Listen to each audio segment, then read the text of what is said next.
pour se creuser des citernes crevassées qui ne retiennent pas l'eau. Il est la source. Psaume 36, verset 10, il dit qu'en lui est la source de la vie. Par ta lumière, nous voyons la lumière. La source, c'est lui. Ce n'est pas un petit réservoir d'eau. Ce n'est pas une piscine évangélique. Ce n'est pas la piscine de la religion. Non, c'est la source. Cet homme à la piscine de Bethesda attendait le mouvement de l'eau pour soi-disant recevoir la guérison, mais malheureusement, il n'avait rien reçu. C'était une piscine. Et je bénis Dieu que la source s'est approchée. Amen. Amen. Oh, que tu puisses cesser ce soir avec ta piscine religieuse, avec ta piscine évangélique, mais que tu laisses la source d'eau vive inonder, immerger ton âme. L'évangile, c'est une immersion. Il faut absolument. C'est un impératif. Romains 6, verset 5. Il faut devenir une même plante avec lui, dans la conformité en sa mort, pour que nous devenions en lui une même plante, dans la conformité en sa résurrection. Il faut mourir pour vivre. Amen. La vie est en opposition avec la résurrection. Celui qui veut garder sa vie la perdra. Mais celui qui accepte de perdre sa vie, eh bien, va en retrouver une extraordinaire. Il faut mourir pour vivre. Il faut que le grain de blé meure pour qu'il puisse porter beaucoup de fruits. Il n'y a pas d'évangile sans la mort au péché. Il n'y a pas d'évangile sans la mort à notre personnalité. Il n'y a pas d'évangile sans la mort au monde. Le premier héritage en Israël, c'est Abraham qui a payé 400 cycles d'argent. Ça a été un sépulcre pour enterrer sa femme. Le départ est un sépulcre. Alléluia. Il faut que le départ de ton évangile soit la mort à ton ancienne vie. Et le Seigneur veut t'immerger. C'est ça, en fin de compte, le symbole du baptême. Il faut qu'on ne te voie plus. Il faut que tu laisses la puissance de Dieu te faire mourir à tes convoitises charnelles, à tes pensées orgueilleuses, à ton état de non-pardon. Il faut que tu laisses l'épée de la parole t'affranchir. Elle veut t'affranchir en te tuant. C'est ce que dit Hébreux 4, verset 12. La parole est vivante et efficace. Elle est pénétrante, elle pénètre jusqu'à séparer moelle et jointure, âme et esprit, pensée et sentiment. Le problème que nous avons aujourd'hui, c'est qu'il dit que sa parole est efficace. Un vœu et l'efficacité de la parole sans être transpercé par l'épée. Parce que c'est des gens transpercés par la croix, transpercés par l'épée de la parole, qui vont justement profiter de l'efficacité de la parole, de l'engendrement de la parole. C'est sa parole qui nous régénère. 1 Pierre 1, verset 23. Sa parole est vivante et permanente. Elle nous a régénérés. Amen. Alléluia. Elle va t'amener à la vie. Mais elle va t'amener à la mort. Alléluia. Accepte de mourir ce soir. Repends-toi pour que tu vives. Allez, il ne veut pas que le méchant meure, mais qu'il se repente et qu'il vive. Mourir dans son péché. Le Seigneur veut te faire mourir par rapport à ton péché. je ne vous cache pas, le Seigneur m'a donné un mot sur ma chaise. Il y en a qui veulent être des frères et sœurs sans être fils et filles. On ne peut pas être un frère et une sœur en Christ s'il n'est pas d'abord fils et fille. Comment je peux être frère si je ne suis pas fils? Ceux qui ont un amour fraternel sincère, ce sont des fils et des filles. Amen. Et ce soir, il n'y a que la croix qui puisse t'engendrer, t'amener à la vie, te faire passer, c'est ce que dit le texte, Acte 26, verset 18, il te fait passer des ténèbres à la lumière. Sois avec moi. Hein. De la puissance de Satan à Dieu. Et la puissance dont il est parlé là, on le retrouve en Colossiens 1,13, qui dit qu'il nous délivre, il nous a délivrés des ténèbres, de la puissance des ténèbres. Il nous a délivrés de la puissance des ténèbres pour nous transporter dans le royaume de son Fils bien-aimé ou de son Fils de son amour. Il nous délivre de la puissance des ténèbres et il nous fait passer de la puissance de Satan à Dieu. Et le mot puissance là, je vais vous le dire en grec, vous allez le comprendre. Écoutez, je suis sûr que vous allez comprendre tout ce grec ce soir. Exousia. Exaucer. Vous avez vu, vous comprenez? Celui qui n'est pas affranchi par la croix exauce les ténèbres. Et ce soir, le Seigneur peut te donner l'autorité de ne plus exaucer les ténèbres. Quand il n'y a pas de pardon dans le corps, on exauce les ténèbres. Quand on vit dans le péché, on exauce les ténèbres. Avec nos addictions, on exauce les ténèbres. On est comme un pantin entre les mains des ténèbres. Mais la bonne nouvelle, c'est qu'il peut nous délivrer de l'exaucement des ténèbres pour qu'on puisse devenir esclaves de la justice. Amen.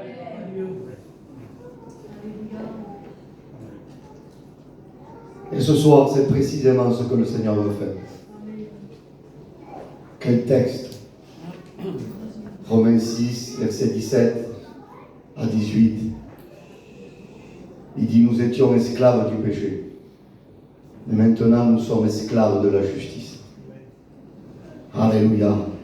Quel merveilleux esclavage d'être esclave de la justice. D'être esclave de Christ. Oh, ce soir, la croix peut te sortir de là où tu es, t'arracher de la mort et t'amener à la vie. Et c'est vrai, le texte a cité mon frère Tuerto. 1 Jean 3,14. Nous sommes passés de la mort à la vie. Parce que nous aimons les frères. C'est la preuve. Mais comment aimer les frères si on n'est pas frère? Ça va être compliqué. Quand il n'y a pas cet attachement génétique, on peut se forcer, mais c'est compliqué. On n'a pas la même vie que les frères, on n'a pas les mêmes, si vous voulez, intentions que les frères, on n'a pas les mêmes, si vous voulez, désirs que les frères. C'est compliqué d'être un frère sans l'être. Mais la croix peut te donner une nouvelle vie ce soir. À tous ceux qui l'ont reçu. Amen. À ceux qui croient en son nom. Il est donné un pouvoir de devenir. On ne peut pas devenir de nous-mêmes, c'est impossible. Il n'y a que la puissance de l'évangile qui peut nous faire devenir. L'homme n'est pas son Dieu. C'est Dieu qui révèle son nom à Moïse, et son nom, il est ineffable, mais on sait une chose, il tourne sur le verbe être. Et on peut le conjuguer comme on veut. Je suis, tu es, il est, vous êtes, nous sommes, passé, présent, futur, j'étais, je suis, je serai. C'est un verbe qui ne connaît pas de limite. C'est le verbe être de Christ. C'est le verbe être de Dieu. En Ézéchiel 28, quand on parle de l'adversaire, il dit tu étais au passé, mais tu n'es plus. Mais Jésus est celui qui est, qui était et qui vient. Le verbe être, je suis. Il faut qu'il te dise je suis. Il faut que tu reçoives ce soir la révélation de je suis. Il y a des gens qui disent à Dieu tu es, mais Dieu ne leur a pas dit je suis. Il y a même des gens qui disent aux autres il est, ils témoignent, mais ils n'ont pas reçu le je suis de Dieu. Quelle folie! Ce soir, je te le dis, avant de dire aux autres il est, laisse le Seigneur te révéler le je suis. Amen. Parce qu'après le il est ne sera plus pareil. Et quand elle s'adressera à lui, quand il dira tu es, ça ne sera plus le même poids.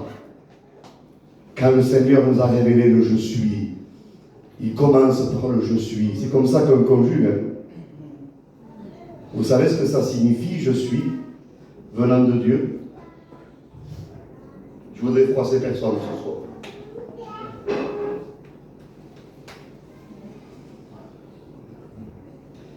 Le je suis, ça veut dire que nous on n'est pas.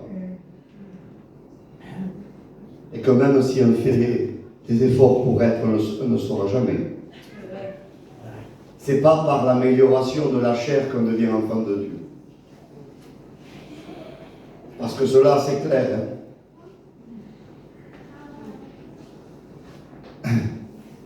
Jésus dit à Nicodème, je ne sais pas ce que vous en pensez de ça, mais Nicodème, ce n'est pas le voyou d'en face. Nicodème, ce n'est pas le drogué du coin. Nicodème, ce n'est pas l'alcoolique du bar. Non, Nicodème, c'est quelqu'un qui prie tous les jours. Nicodème, c'est quelqu'un qui lit tous les jours. Nicodème, c'est quelqu'un qui enseigne tous les jours. Et il vient voir la vérité. Quel message! Et Jésus va dire à Nicodème, même si ta chair prie, même si elle enseigne, même si ta chair lit, Jean 3, 6, Jean 3, verset 6, ce qui est né de la chair, Nicodème, restera chair. C'est un bouleversement théologique dans les oreilles de Nicodème. Parce que Nicodème a été enseigné à faire pour obtenir. Nicodème a été enseigné à améliorer sa chair pour plaire à Dieu. Et il vient voir Jésus, et là, Jésus bouleverse sa logique. Il dit Nicodème, il te faut une chose, il faut naître d'amour. Parce que ce qui est né de chair est chair, mais ce qui est né de l'esprit est esprit. Il faut une naissance pour vivre. C'est vrai. Comment peut-on vivre sans naissance? C'est impossible. Il y a même des gens qui veulent se laisser façonner, mais ils ne sont pas créés. Comment est-ce possible? Un façonnement sans création. Et Dieu emploie des verbes dans la création. Et même quand il crée la création, quand il crée l'homme, il emploie toujours deux verbes. Et parmi le peuple de Dieu, c'est toujours deux verbes. C'est le verbe bara, créé à partir de rien.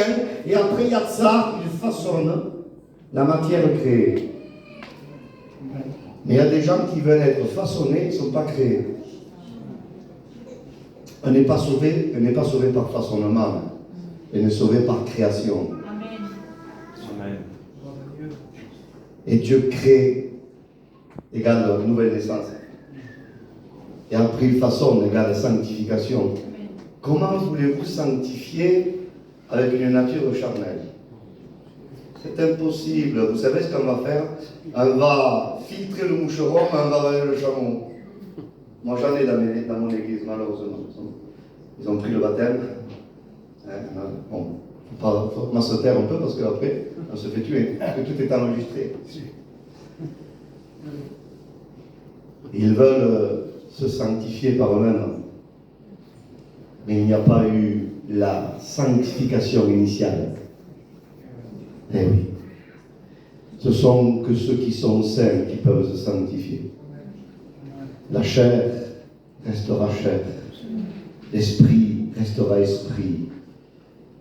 Comprends-tu cela? Il dit ainsi, en Apocalypse 22, verset 11, on y va doucement.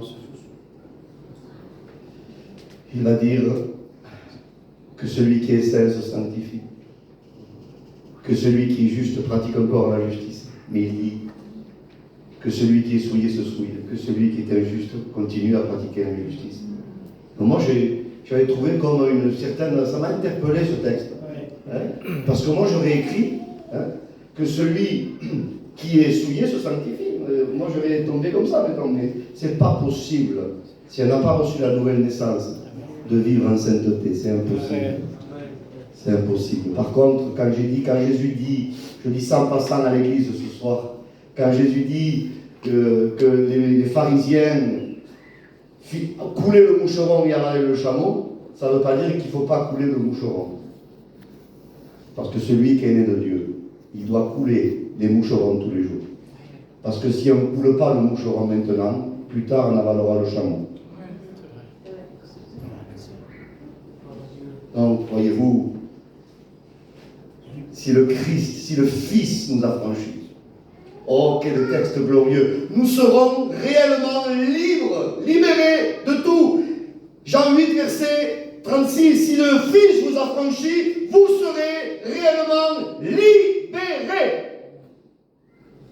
Vous connaîtrez la vérité, Jean 8, verset 32, et la vérité vous affranchira. Amen. C'est la vie de Christ. Acte 17, verset 28. En lui est la vie. C'est beau.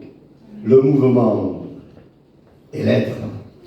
Il y a des mouvements qui ne sont pas produits par l'esprit. Il y a des mouvements qui ne sont pas produits par la vie. Mais il y a des mouvements qui sont produits par la mort. C'est des mouvements vains. Ce n'est pas le mouvement qui crée la vie, mais c'est la vie qui crée le mouvement. Alléluia. Paul va s'écrier ainsi, Romains 8, verset 2, par l'esprit de vie en Jésus-Christ. Amen. L'esprit de vie en Jésus-Christ. Nous avons été affranchis de la loi du péché et de la mort. Le péché est une loi, la sainteté est une loi. Ce soir, le Seigneur veut briser la loi du péché en toi pour instaurer la loi de sa sainteté. Alléluia. Que son nom soit béni. Oh, ce soir, c'est pour ça que l'évangile, jamais, à part la religion, il y a un fossé énorme entre l'évangile et la religion. Vous savez ce que dit la religion? Améliore-toi, tu seras sauvé. L'évangile ne dit jamais ça. 2 Pierre 3, verset 9. Dieu ne tarde pas dans l'accomplissement de ses promesses comme quelqu'un le croit, mais il use de patience envers vous, afin qu'aucun périsse, parce qu'il veut qu'aucun périsse, mais que tous arrivent à la repentance. Amen. Acte 17, verset 30, sans tenir compte des temps d'ignorance, maintenant Dieu annonce à tous les hommes, en tout lieu, qu'ils aient à se repentir. Ça commence par la repentance. Ce n'est pas une amélioration de la chair que Dieu veut. C'est une nouvelle naissance. C'est en se repentant que cela se produit. La vraie repentance. Je mets l'accent là-dessus. Cette repentance qui est produite par la sainte tristesse de Dieu, une tristesse de Dieu. Il faut que nos églises retrouvent cette tristesse de Dieu. Je voudrais vous annoncer autre chose, vous faire beau ce soir. Je ne veux pas vous annoncer autre chose et faire des belles prédications. C'est pas intéressant, on n'a plus de temps. Il faut racheter le temps. On veut que nos réunions aient du poids. On ne veut pas de belles réunions, mais on veut que le Seigneur se manifeste dans nos réunions. On veut que celui qui est trompé par le péché et les ténèbres soit délivré. Amen. Besoin de retrouver la tristesse dans nos églises. Il y a trop de joie. Il y a des joies qui sont négatives, croyez-moi. Il y a une joie qui me fait peur, moi, aujourd'hui. Tout le monde se réjouit, même les perdus se réjouissent dans nos églises. Ce n'est pas normal. Ce n'est pas normal. Il faut que les gens repartent tristes. C'est vrai, amen. Ce qui est né de la chair est chair. Ce qui est né de l'esprit est esprit. Je suis sûr, les frères, je peux vous affirmer assurément que le message de Jésus à Nicodème ne l'a pas réjoui, l'a attristé. Nicodème a été attristé. Mais quelle belle tristesse. Amen. Vous imaginez d'où il tombe, Nicodème? Nicodème, il est au Pilac en Israël. On avait fait si vous voulez, un sondage sur Nicodème à Jérusalem, et tout le monde le dit, mais lui, s'il n'est pas sauvé, lui, qui va être sauvé? Mais c'est quelqu'un qui était honoré, membre du Sanhédrin. Vous imaginez qui était Nicodème? Un monument, Nicodème. Il vient voir la vérité. Que c'est beau. Quand un homme, une femme ne s'arrête pas à ce que les gens disent de lui. Parce que la vérité ne mentira pas. La vérité nous donnera le vrai diagnostic. Et là, Nicodème est devant 2 Corinthiens 7, verset 10. La tristesse, selon Dieu, produit en nous une repentance à salut, dont on ne se repent jamais. Alléluia, nous avons été créés en Jésus-Christ, Éphésiens 2:10. Il faut une création nouvelle pour après se laisser façonner, parce que celui qui est né de Dieu est une matière modelable, façonnable entre les mains de Dieu. Ceux qui ne sont pas façonnables ne sont pas créés. Tellement important. Oh, ce soir, ne cherche pas le façonnement, cherche peut-être la création que tu n'as pas. Il faut qu'il change tout, alléluia, en toi. 2 Corinthiens 5, verset 17, ceux qui sont, si quelqu'un est en Jésus-Christ, il est une nouvelle créature. Amen, nouvelle création. Les choses anciennes sont passées. Voici, toutes choses sont devenues nouvelles. Toutes choses. Dis pas une partie des choses. Toutes choses. Qu'est-ce que c'est ces conversions qui demandent s'ils peuvent danser au respect que je vous dois, qui demandent s'ils peuvent écouter du flamenco, qui demandent s'ils peuvent presque rester en conflit? Qui sont ces sortes de chrétiens? Ceux qui sont en Christ sont des nouvelles créatures. Amen. Les choses anciennes sont passées. Je voudrais vraiment centraliser, peser ces mots. Toutes choses sont devenues nouvelles. Les fêtes, c'est plus les mêmes fêtes. À la maison, ce n'est plus la même ambiance. Le travail, c'est plus le même travail. Les déclarations, c'est plus les mêmes. Il n'y a plus rien qui est pareil. Parce que nous sommes créés selon Dieu. Amen. C'est vrai. Tellement important. Amen. Ah, Jésus. Que Dieu nous aide. Nouvelle création. Éphésiens 1, verset 23. On y va doucement.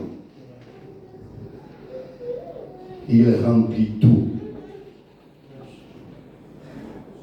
En tous. Et c'est précisément ce que Dieu veut faire ce soir. Alléluia. Il veut changer tout.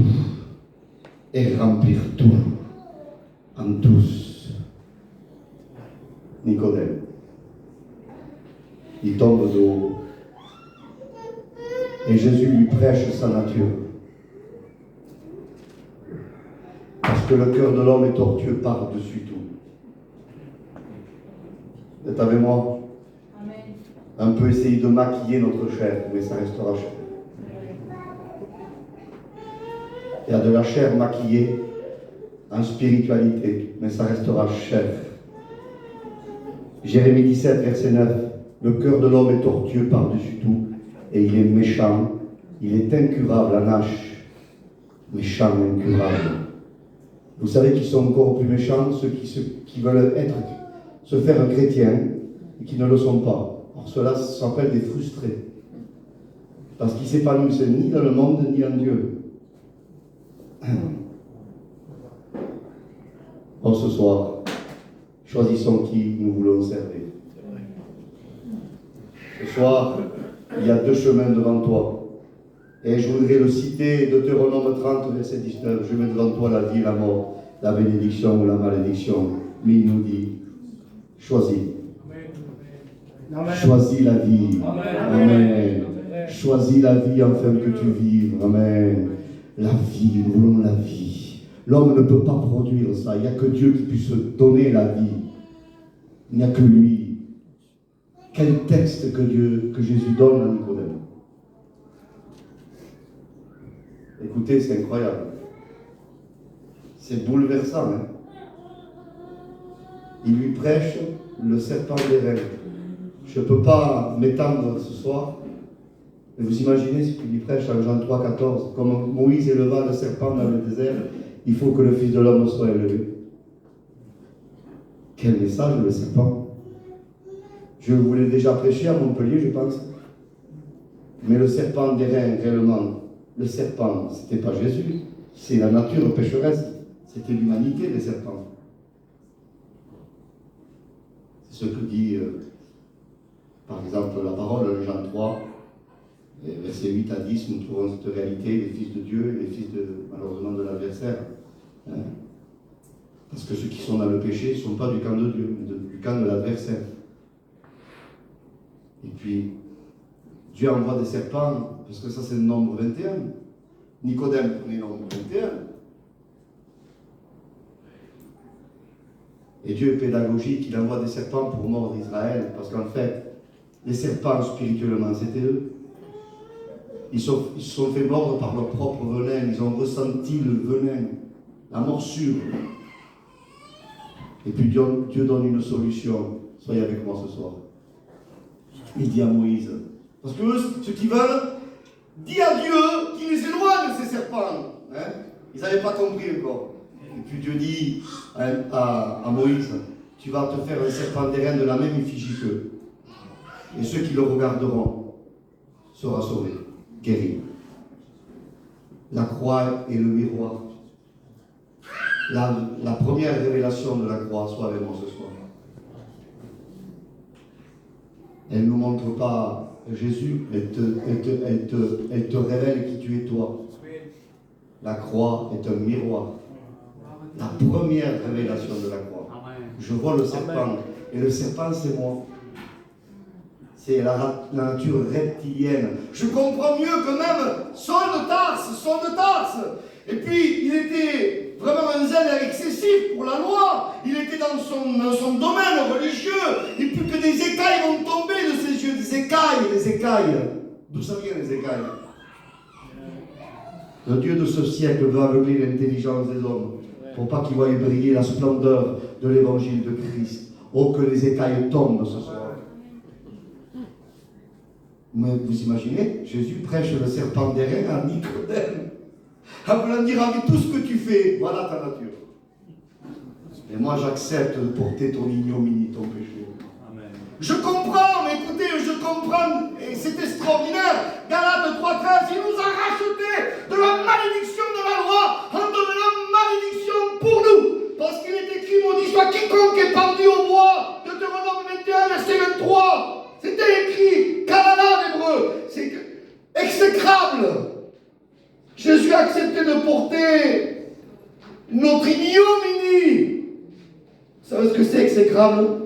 C'est ce qui attire, écoutez bien, une haine violente.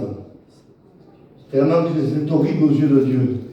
Écoutez, Jésus à la croix a subi la haine violente concernant le péché qu'il a porté sur lui par le Père. Il a été frappé à notre place.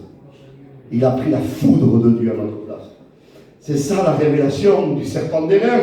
Et Jésus prêche ça à quelqu'un qui prie, à quelqu'un qui lit, à quelqu'un qui étudie, à quelqu'un qui enseigne, mais il lui montre sa nature.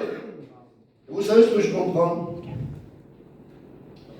Quand Jésus est mort à la croix, Nicodème vient avec Joseph d'Arimathée. Pour un gitan, pour nous, pour les gitans catalans, c'est rien de décrocher un crucifix. la veille, juste avant le Shabbat, la Pâque, qui est après la mort de Jésus, il est mort le vendredi et samedi, Shabbat.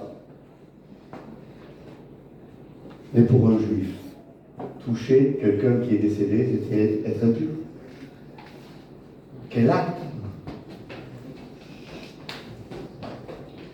Quel acte! Jésus est mort un vendredi, vous êtes avec moi?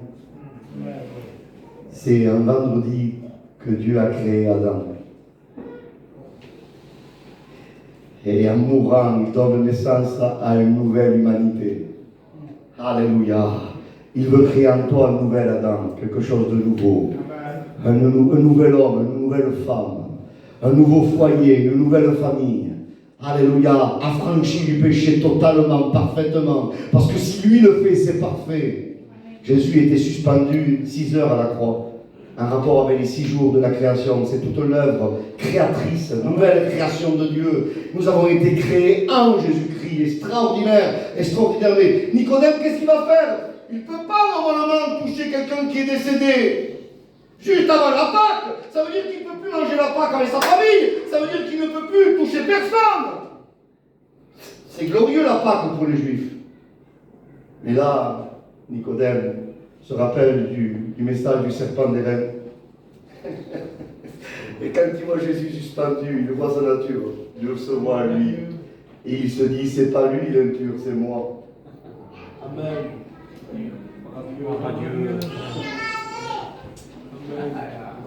Il va venir décrocher Jésus. Son sang va toucher son corps.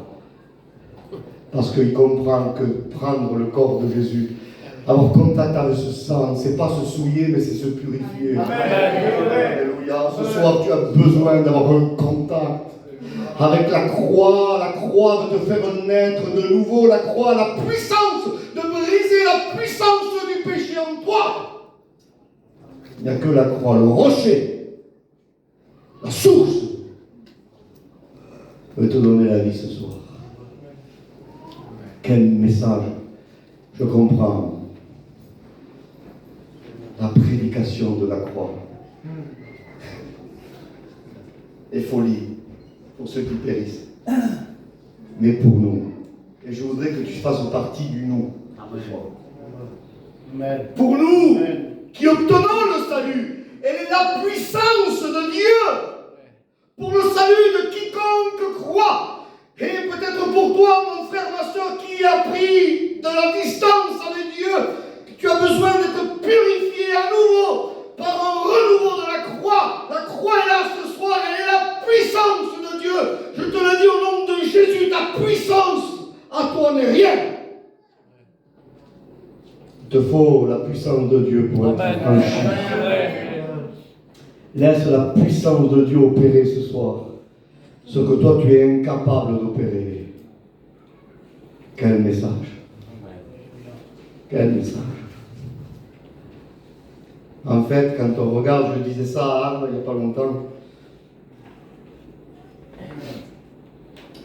il n'y a qu'une prédication, les frères. La prédication. Il y a les prédications et il y a la. D'ailleurs, la Bible appelle comme ça la prédication. Amen. Et cette prédication a été prêchée par un prédicateur.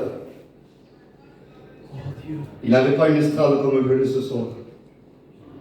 Il n'avait pas un micro comme je l'ai ce soir. Il n'avait pas une bouteille d'eau fraîche comme je l'ai ce soir. Il n'avait pas des personnes bienveillantes autour de lui comme je l'avais ce soir. C'était le prédicateur qu'on appelle Jésus. Son pupitre, c'était la croix.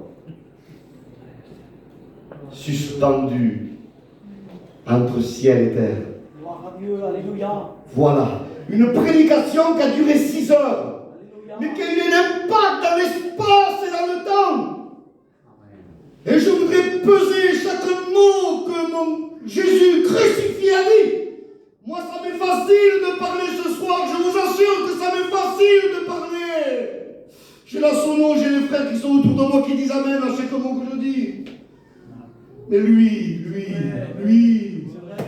Jésus, le Messie, le roi des rois, le Seigneur, le prince de la paix, le Dieu puissant, le Père éternel, l'admirable, le conseiller, lui. marcher avec un sang qui coule. C'est facile de parler. Mais lui a prêché avec un sang qui coule. Alléluia. C'était la bouche de la Pâque. Vous savez comment on dit la Pâque en hébreu? Pessah. Pessah veut dire passer au-dessus, veut dire boiter au-dessus, veut dire se jeter au-dessus. C'est-à-dire que nous, on méritait la foudre de Dieu et Jésus à la croix a pris, s'est jeté sur la croix spirituellement pour prendre la foudre à notre place. Comme un enfant qu'un camion veut écraser et le père va pousser l'enfant et va être écrasé à sa place. Mais Pessah, la vocalisation, soyez avec moi, je vais terminer, veut dire la bouche qui raconte, la bouche qui parle. Et l'Église a la beauté de la croix. Alléluia. Dès qu'on en parlera demain, je ne sais pas du tout. La bouche qui raconte. Vous savez pourquoi? Je vois un peu devant. Jésus n'avait pas eu ce privilège.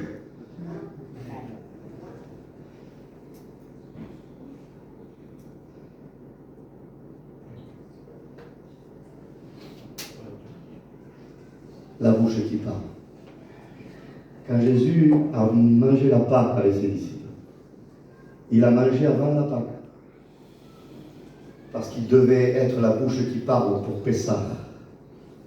Parce que la Pâque, à Jérusalem, elle a mangé le vendredi soir.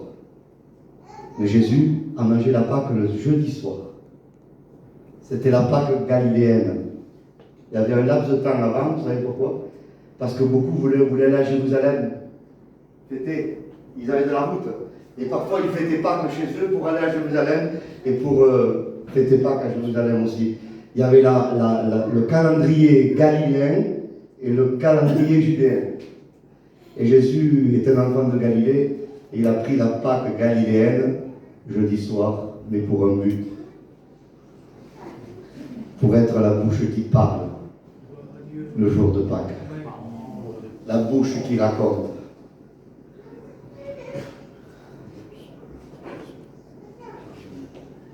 L'autre, c'est lui qui racontait la délivrance d'Israël. Aux plus jeunes, il transmettait oralement l'enseignement de ce que Dieu avait fait pour Israël en Égypte.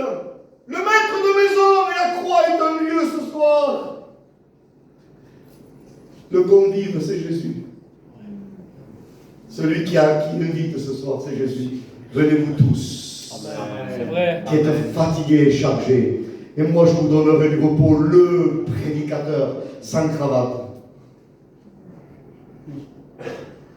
Le prédicateur sans micro. Entre ciel et terre. Prenant l'ignominie. C'est chargé de mon péché.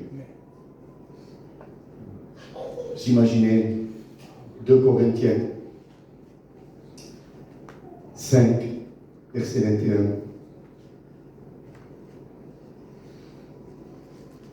Il dit ainsi, il a été fait pour nous pécher, pour que nous devenions en lui justice de Dieu. Amen. Alléluia. Amen. Pour que nous devenions en lui justice. Amen. Amen. Il a pris la place du coupable. Et je voudrais finir avec ça ce soir. Je voudrais que vous ayez du respect. Je sais que vous en avez. Et cette prédication qui a duré 6 heures, c'est la perfection de la croix. Jésus a prononcé 7 paroles. Moi, je parle plus que lui. Moi, je parle plus que lui ce soir. Ça m'est facile de parler, je parle beaucoup. Vous savez ce que c'était un crucifié pour parler. C'est pour ça que je voudrais que vous ayez du respect. Parce qu'un mot d'un crucifié vaut plus. Un mot du crucifié vaut plus que tout un discours de Michael. Parce que pour parler, vous savez que les crucifiés mouraient par asphyxie. Ses poumons se comprimaient parce que leur corps s'affaissait de plus en plus. Et pour parler, il fallait qu'ils prennent un bol d'air. Et à chaque fois, ils devaient tirer sur les clous. prendre de l'air pour parler. Et cette prédication, elle est d'actualité ce soir. Elle a traversé les temps et les périodes. Et je vous cite ça et on se revoit demain. Marc 15, verset 34. Il a dit, en tirant sur ses clous, mon Dieu, pourquoi m'as-tu abandonné? Parce que Dieu le Père ne voyait plus son Fils. Il a été abandonné à la mort. C'est le premier cri de Jésus. Il est marqué aussi à Matthieu 27, verset 46. C'est le cri du substitut. Il prend l'effigie du serpent d'airain. Lui, c'est l'agneau de Dieu, mais il prend l'image du serpent d'airain pour qu'il soit frappé. Parce que si Dieu le Père aurait vu Jésus, il n'aurait pas pu le frapper. La substitution, ils n'ont pas fait semblant, Dieu le Père et Jésus. Ça s'est passé vraiment. Amen. Quand Dieu fait quelque chose, il ne le fait pas semblant. Ce n'est pas un film. Dieu ne fait pas un scénario d'un film. Quand il le fait parfaitement. Le bouc émissaire en Lévitique 16 n'avait rien fait. Mais quand on devait poser les mains au bouc, on lui transmettait toute la culpabilité du peuple. Et on se dit après, le seul coupable, c'était le bouc. Amen. Et Israël était déculpabilisé. Eh bien, Jésus a subi l'abandon pour que toi, tu reçoives l'adoption. Amen. Amen. La croix veut t'adopter. Amen. Alléluia. Il a dit, tu m'as abandonné. Dieu avait des regards vengeurs en ce qui concerne le péché. Il a pris nos péchés en son corps sur le bois. 1 Pierre 2, verset 22 à 24. Colossiens 2, verset 14. L'acte dont les ordonnances nous condamnent, il les a pris sur lui. Il les a mis sur sa croix. Premier mot. Abandonné. Viens à lui. Reviens à lui. Repends-toi devant le message du crucifié. J'ai envie de le dire ce soir, ne te repens pas sur un message d'un homme, mais repends-toi sur le message du crucifié. Luc 23, verset 34. Il tire encore sur ses clous, et Jésus parle une deuxième fois. Il dit, Père, pardonne-leur, car ils ne savent pas ce qu'ils font. Ce soir, la croix peut t'apporter le vrai pardon, qui est capable d'oublier ta faute, d'oublier ton passé, de purifier ton passé, de purifier ton présent et de purifier ton futur. Pardon de Dieu. Luc 23, verset 43. Il dit à celui qui l'avait injurié, les deux injurient Jésus, mais il y en a un qui va se repentir. Vous savez, l'humanité est pleine de diverses personnes. Mais il n'y a que deux catégories. Il y a ceux qui refusent et ceux qui acceptent. Ce soir, que tu fasses comme ce brigand, que tu te repentes. Nous, c'est justice, mais lui, il n'a rien fait de mal. Et Jésus va dire, en Luc 23, verset 43, je te le dis en vérité, aujourd'hui tu seras avec moi dans le paradis. Il tire à nouveau sur ses clous. Vous êtes avec moi? Soyez là s'il vous plaît. Luc 23, 46. Il dit, Père, entre tes mains, je remets mon esprit. Alléluia. Un esprit saint. L'homme saint parfaitement. Il dit qu'il va remettre à Dieu un esprit non souillé. Il a été tenté en toutes choses sans jamais commettre de péché. Hébreux 4, verset 15. Lui qui n'a pas commis de péché. 1 Pierre 2, verset 22 à 24.